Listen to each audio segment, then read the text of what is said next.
Magnifique, unique, incroyable, les qualificatifs ne manquent pas pour illustrer cet aérosportif. 16 passionnés d'aviation, pilotes ou simples passagers, ont un but commun, survoler la falaise la plus septentrionale de notre continent, direction Cap Nord. Rendez-vous à l'île Léquin pour débuter le périple. Retrouvailles pour certains, faire connaissance pour d'autres, le groupe est constitué. 5 avions, un Cirrus, 3 Cessna, un PA-28 sont fin prêts pour cette belle aventure. Après 2 voyages sur le bassin méditerranéen, Habib, pilote de Cirrus, voulait relever le défi de voler au nord du cercle polaire.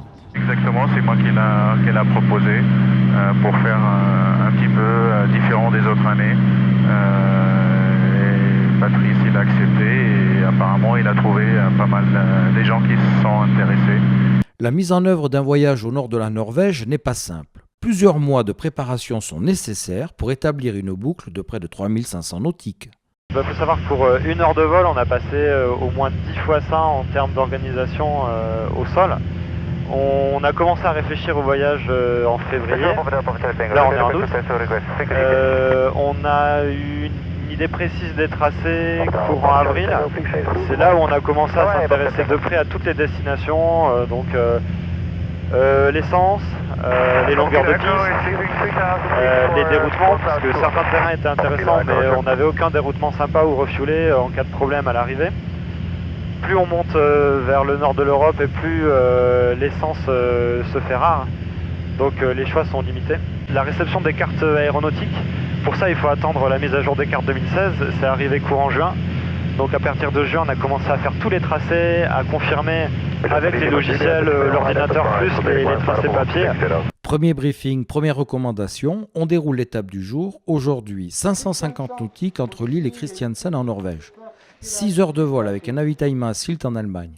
Pas moins de 5 pays survolés. L'aérosportif démarre avec une navigation qui pourrait en refroidir plus d'un. Donc aujourd'hui, on va faire le briefing Lille-Sylt, une étape à Sylt pour refueler. Et ensuite, Sylt, Kristiansand. Aussi, tous les gilets, dès aujourd'hui, il faudra les mettre. Parce qu'on a un survol maritime. Et on va les garder toute la journée. Allez, zoom. C'est parti. Je m'aligne sur la 08 et j'attends. Et c'est là que la gravité Et défier. À peine quitté l'île et la communication avec les contrôleurs se fait en anglais, avec parfois des hésitations. Foxtrot Delta Foxtrot, left hand 32. Non, 360. Delta Foxtrot, make a left 360. 360. Mais très vite, tout rentre dans l'ordre. L'association aérosportive a pour but de promouvoir le perfectionnement du pilotage. Elle permet à des pilotes privés de bénéficier de dossiers de vol prêts à l'emploi, de conseils et d'une dynamique de groupe. La première fois, je l'aurais pas fait tout seul. Peut-être qu'un jour, je peux pas te dire, mais là je l'aurais pas fait tout seul ce voyage. Donc je suis très content. À côté, j'ai Damien qui est contrôleur, donc il check ce que je dis à la radio, si je dis des conneries ou des choses comme ça. Pour l'instant, il m'a pas repris, donc ça doit être pas trop mal. Au bout d'un moment, j'aurais plus rien à dire, quoi. Et non, voilà, donc voilà, c'est le but aussi. C'est du coup, moi, je prends confiance à la radio en anglais, puis je vais dans des endroits avec un avion qu'on prend. Donc celui-ci, il vient de l'Aéroclub Paris Nord. Il y en a d'autres qui viennent de Lloyd, de Toussus. Il y en a un qui vient de Gap. Donc on prend confiance en soi, on repousse nos limites, mais toujours dans des règles de sécurité maximales, optimales, et on sait de quoi on est capable. Je pourrais pas le faire, franchement. L'organisation, elle est un petit peu lourde. Ça a été entamé depuis presque 6 mois pour faire toutes ces réservations-là. Tout seul, non, je pourrais pas le faire. Conscients du travail de préparation effectué, les équipages se consacrent pleinement à leur navigation et profitent des paysages jusqu'au sud de la Norvège.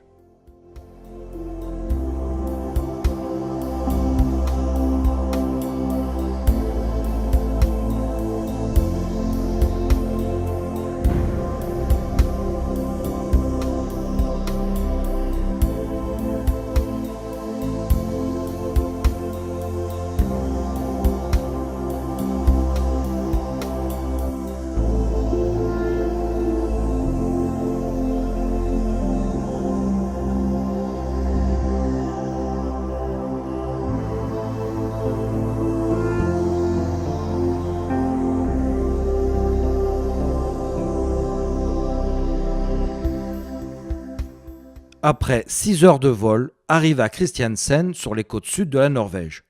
Pas le temps de flâner, faut préparer l'avion pour le lendemain. Carburant, niveau d'huile. Puis rejoindre l'hôtel pour enfin un peu de repos bien mérité. Dans tout voyage aéronautique, le matin, le premier souci du pilote est de regarder la météo. Le trajet, t'as du rouge. Pour l'instant. Et au nord, t'as que du vert. Après la météo, il faut déterminer l'itinéraire. L'étape du jour, Kristiansand-Molde. Mais tous veulent longer la côte pour voir les fjords. Il est donc impératif de trouver un terrain avec la possibilité d'avitailler. Donc là, le terrain, il a 1600 pieds. On a la mer juste à côté et on a le sommet de la montagne à presque 4000 juste à côté. Donc il y a certains avions qui auront sans doute besoin de refueler si on fait le trajet côtier. Donc là, on cherche un terrain de déroutement, enfin pas de déroutement, mais un terrain pour ravitailler. Et le souci, c'est que sur notre route, sur toute la journée, on n'a que 2 possibilités pour ravitailler en 100 LL.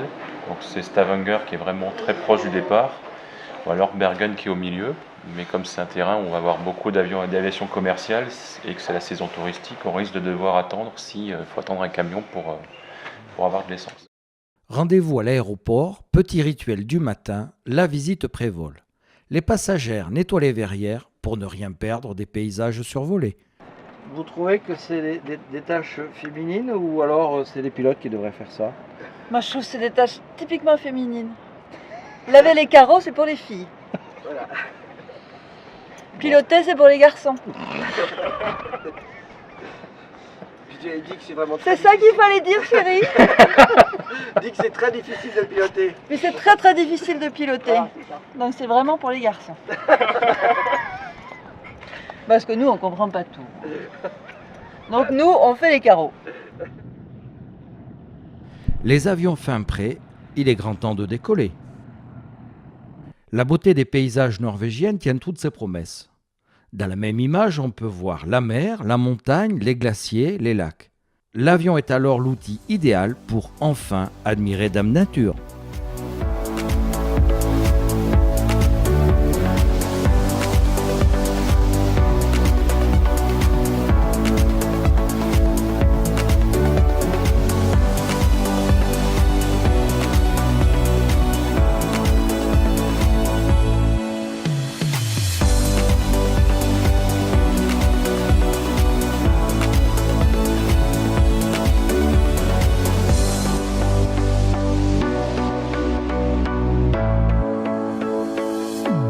Les sourires en disent long sur la beauté de cette étape. Après 3 heures de vol au-dessus des glaciers, atterrissage à Molde. C'est unique à faire au moins une fois et peut-être pour plus beau vol en VF. Exactement. Là, on passait dans les petits cols, puis on reprenait des fjords. C'était génial. J'avais vu des photos, mais de le voir en vrai, c'est quand même autre chose. De remonter un fjord quand on est plus bas que les sommets, c'est quand même très très très beau et c'est assez unique. C'est une journée exceptionnelle aujourd'hui.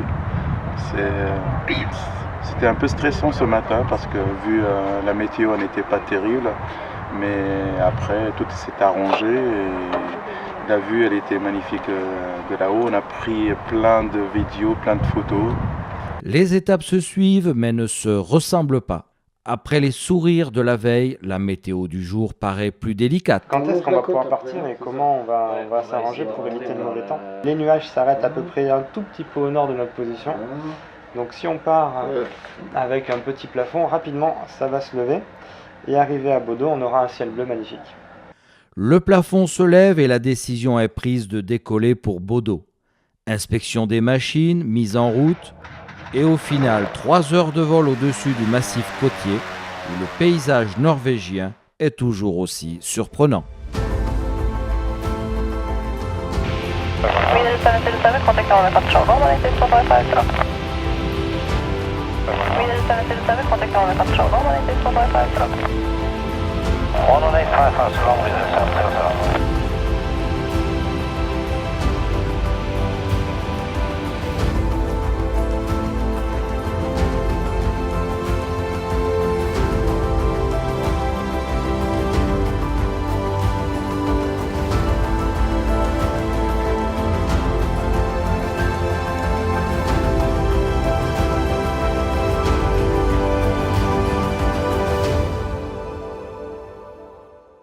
Les équipages sont maintenant bien rodés. Après lecture du bulletin météo, l'heure est à la décision du choix de l'itinéraire. 230 nautiques à peine pour l'étape du jour entre Bodø et Tromsø, avec le franchissement du cercle polaire.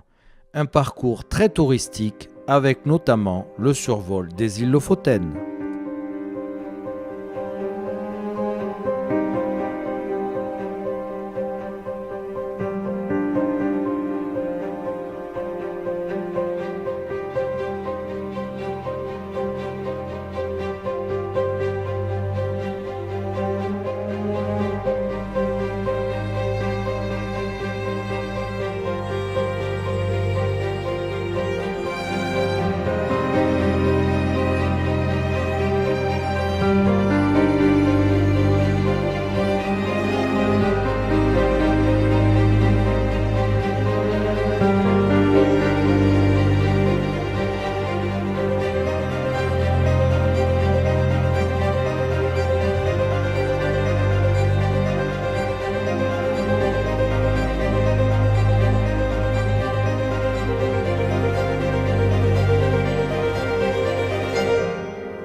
Grise mine ce matin à Tromsø.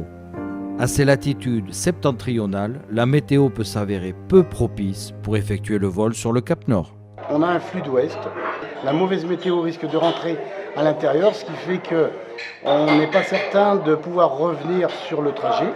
C'est frustrant, d'autant plus que nous, l'objectif, c'était quand même le Cap Nord. C'est quand même une étape importante pour nous parce que c'était le deal d'aller au Cap Nord. Mais bon, écoutez, la météo est comme ça, quoi. Il faut s'adapter, on ne va pas prendre de risques parce qu'on a un objectif à tout prix. S'il faut, peut-être qu'on l'aura quand même, cet objectif demain. Mais pour l'instant, on décide de rester, d'attendre. Et peut-être que... on verra bien, hein. Demain, ça sera peut-être, il y aura peut-être un créneau pour partir. Pas si grave, ce problème météo nous fait patienter quelques heures. Une visite de la ville s'organise. Un rayon de soleil, le plafond se lève, une fenêtre météo apparaît favorable à la reprise des vols. À cette latitude, un départ dans l'après-midi est toujours possible. La nuit aéronautique commence vers 22h. Et c'est avec le sourire que tous regagnent les avions. Donc, engine system gallon remaining. 53 gallons, ok, tout est bon. Le vol le plus important du voyage va pouvoir se faire. Direction le Cap Nord, le point le plus septentrional de notre continent. Alors on a les plats complets, on va dire qu'on consomme pour être vraiment très marge 40 litres, on n'aura que de la marge. On a 170 litres dans les réservoirs, donc ça va faire, on va dire, 3h30 plus 30 et on est vraiment très large. India, Papa, wind is from 030 degrees 5 knots, runway 01, cleared for takeoff, right turn out. Foxtrot Delta Foxtrot, in sight, make a left turn and proceed northeastbound. You are now currently heading southbound. Failli ne pas pouvoir partir pour cause météo. Au final, on bénéficie d'un bon trou de beau temps qui nous permettra d'aller au Cap Nord dans des bonnes conditions VFR. Foxtrot Tango, confirm you like the latest weather report from November Hotel Kilo. That's A-Framson. Roger, for information, they just closed approximately 10 or 15 minutes ago. Latest meter time 1350. Wind 290 degrees, 11 knots. Visibility 9 kilometers. Light drizzle. Clouds broken 500 feet. Temperature 10, viewpoint 9, QNH 1014. Et c'est avec 1000 pieds de plafond et de fortes turbulences au ras de la falaise que l'on voit enfin le Cap Nord tant attendu. Reste à gérer l'arrivée sur Onyxvag, aéroport situé au pied de la falaise. Il faut longer la montagne avant d'effectuer un virage serré pour s'aligner sur la piste. La confiance dans le pilote doit être totale. Au petit matin, le soleil éclaire le Cap Nord. Une visite du site s'improvise, ce sera par voie terrestre. L'impression est fabuleuse, c'est qu'on a été accueillis par le soleil. C'était pas le cas hier avec la navigation qui était un peu compliquée, mais c'est bon maintenant. On est rassuré parce qu'on est arrivé à notre objectif. Mais c'est pas terminé. On a encore de la route à faire. La météo, c'est toujours un peu borderline maintenant. C'est qu'il faut jouer avec la météo qui nous complique les choses. Oui. Qui nous complique les choses.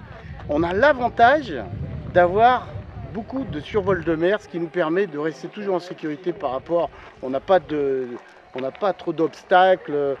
Pour l'instant, on ne fait pas encore de montagne, on a fait beaucoup de mer, donc ce qui nous a permis quand même de passer malgré les plafonds très bas, quoi. 71 degrés, 10 minutes, 21 secondes de latitude nord, le cap est un véritable challenge pour beaucoup de pilotes à tout âge. Ça, c'est un challenge d'atteindre le Cap Nord, c'est le rêve de beaucoup de pilotes qu'on a réalisé grâce à Aérosportif.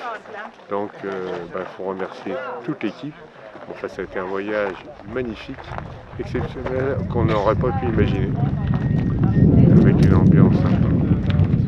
Un événement qui n'est pas reproductible pour moi, parce que j'ai atteint quand même 80 ans l'année prochaine, donc je ne crois pas pouvoir reproduire un tel voyage. Dans un voyage aéronautique, il faut s'attendre à voir toutes les météos. Surprise, c'est sur le Cap Nord que le temps est le plus clément. En effet, la Finlande est recouverte de stratus, alors la descente se fera sur Bodø puis Stockholm, le tout en VFR on top.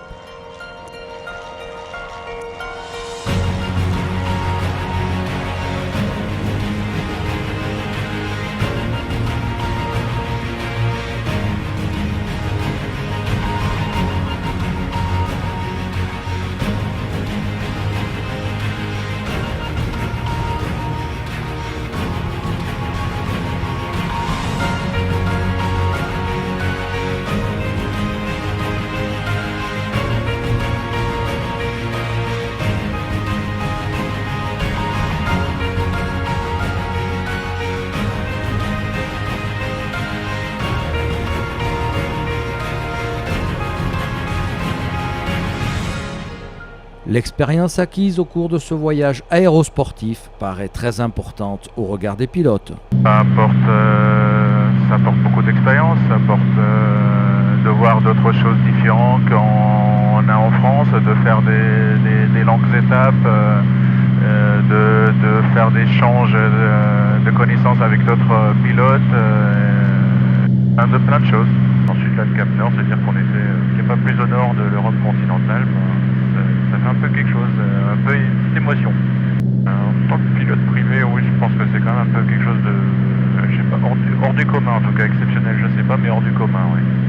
On a quand même vu des paysages, bon, on peut voir des belles photos sur internet, mais les voir en vrai, en étant dedans au milieu du fjord, c'est quand même encore une autre émotion que de voir des très belles photos sur internet. Ça nous permet de dépasser notre terrain de jeu habituel, de changer d'horizon, de découvrir de nouveaux espaces, nouveaux pays, nouvelles procédures, nouveaux paysages, et puis ça permet de sortir de nos zones de confort habituelles.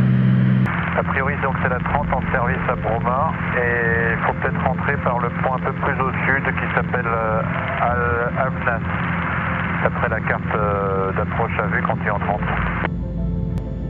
Donc pour India Papa, donc on te confirme cette vente arrière sud, il faut descendre jusqu'à un point qui s'appelle Alpnas, Alpha Lima Victor Novembre Alpha Sierra.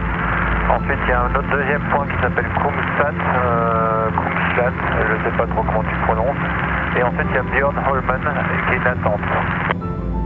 Ok, merci beaucoup, j'ai bien compris qu'on arrivait par le sud et donc ça finissait en bas gauche sur la 30. Foxtrot Delta, Foxtrot cleared approach runway 30. Foxtrot Delta, Foxtrot cleared approach 30.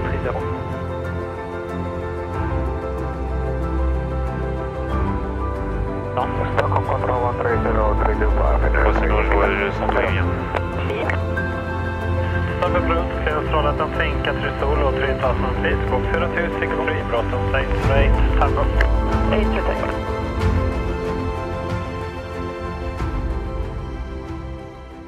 Arrivé à Stockholm-Bromma, mauvaise surprise. La visite du vice-président américain va nous clouer les avions au sol pour 24 heures au moins. Un repos bien mérité après des étapes éprouvantes. En arrivant à Stockholm-Bromma, on ne s'attendait pas à un tel NOTAM. C'est que nous, on avait prévu de passer 2 nuits et le vice-président américain devait nous rendre visite ici à Bromma. Voilà, donc ça nous a bloqué notre départ qui était prévu normalement hier matin. Nous partons ce matin. Voilà, on est resté visiter Stockholm un peu plus longtemps que prévu. Mais bon, on a dû changer un peu notre itinéraire. On devait passer par Copenhague et de ce fait, on part sur Münster Et ensuite, on va coucher à Münster et on repart ensuite sur la France. Après 30 heures de vol déjà parcourues, il est temps de comprendre la répartition des tâches à bord. Comme dans les cockpits de ligne, celui qui est aux commandes, il fait la radio aussi. C'est-à-dire le pilote fait tout, quoi. Bon, on s'est fait une habitude comme ça. Celui qui est le copilote, il fait quelquefois un petit peu la radio pour soulager. Enfin, le copilote surtout, il fait la nave quand même. Toute l'assistance nave est quand même prenante. Mais les communications avec en général, c'est celui qui pilote qui le fait. D'accord. Donc ce qui est bien, c'est que le copilote, lui, peut se concentrer sur tout ce qui est cartographie, nav, indiquer les prochains waypoints, les prochaines fréquences, les choses comme ça. Ça décharge bien le pilote quand même. Piloter, faire la radio, c'est une chose. Et puis ensuite, comme on est dans des contrées inconnues, regarder la carte, voir par où on peut passer, c'est un boulot à part entière que le copilote prend. Exit via Asnes 1500 feet, Papa Hotel. Münster en Allemagne sera la dernière étape pour le groupe aérosportif. Une dernière soirée ensemble, puis retour sur Paris et Gap. Dernier regard et impression sur ce raid aérien. Moi je retiendrai d'abord évidemment mon incursion en classe C, qui va me valoir probablement un rapport à la DGAC que je vais retrouver. Je vais devoir me justifier vis-à-vis de l'aéroclub et de la DGAC. Par ailleurs, je remercie beaucoup les organisateurs, et en particulier Damien, Florian, très bien organisé, qui nous ont bien briefé après, ce qui fait que j'en ai pas fait deux. Donc ça, je suis déjà bien content. Je remercie aussi beaucoup Sylvain qui nous a vraiment bien aidé dans les briefings, ce qui m'a permis de finir tout gai, sans problème. Et puis surtout le management des vols, en particulier en basse altitude, avant l'arrivée au Cap Nord, qui a été vraiment très bien faite. Et j'ai été très bien aidé par Olive aussi, qui a fait une branche très difficile avec moi. Et j'aurais pas pu la faire sans lui, et j'en ai fait une autre avec Damien. Et effectivement, s'il n'avait pas été là, j'aurais pas pu la faire non plus. Voilà. Quand même, le meilleur souvenir, c'est quand même... Il y a deux choses, le meilleur souvenir. C'est la cohésion de groupe, ça c'est hyper important, et aussi ce que l'on a vu. Ça va... Lorsqu'on va revoir toutes ces images, ça va nous faire chaud au cœur de nous revoir tous. Tout d'abord, on va tous regarder en même temps le film, mais ça va nous faire du bien de revoir tous ces moments passés ensemble, et ces moments où on a pris beaucoup de plaisir à regarder ce décor qu'on a vu en Norvège, toute cette eau qu'on a survolée. C'est impressionnant, c'est immense, quoi. C'est vraiment un territoire qui est très joli, la Norvège. Et demain, tout le monde va repartir à droite, à gauche, à Toussus, à Logne. Moi, je pars sur Gap. Dernière étape du raid, direction la France. Puis chacun regagne son camp de base. 4000 nautiques ont été parcourus. En moyenne, 40 heures de vol effectuées par chaque équipage. Le voyage aura traversé 7 pays. La Belgique, les Pays-Bas, l'Allemagne, le Danemark, la Norvège, la Suède. Des survols splendides et des paysages à couper le souffle. L'avion reste un outil formidable de voyage et de découverte. Rendez-vous l'année prochaine pour des contrées certainement plus au sud.